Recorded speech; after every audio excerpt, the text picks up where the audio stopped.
In this video, we will show you how to use your Descent Mk3i while scuba diving. To demonstrate clearly, we will use the simulation mode. Before descending, enter your diving activity. Check if the settings are correct.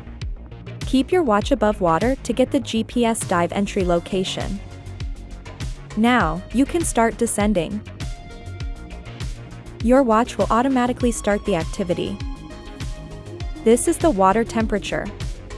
You can view the tank pressure if your watch is paired to a Descent T2 or T1. The tank you are using is air. Current depth. Descent and ascent rate.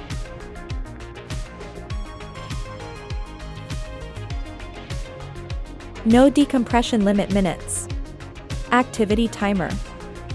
Press the down key or double tap the watch to go to the next data screen. Press the start key to view the in-dive menu.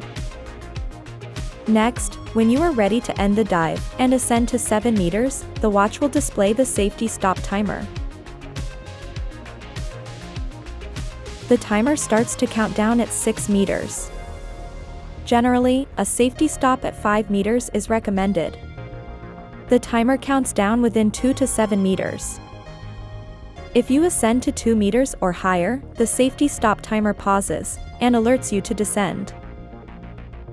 Descend to continue your safety stop. Now, you have completed the safety stop. Ascend to the surface. If your ascent rate meter is red, or you see this notification, please slow down your ascent rate.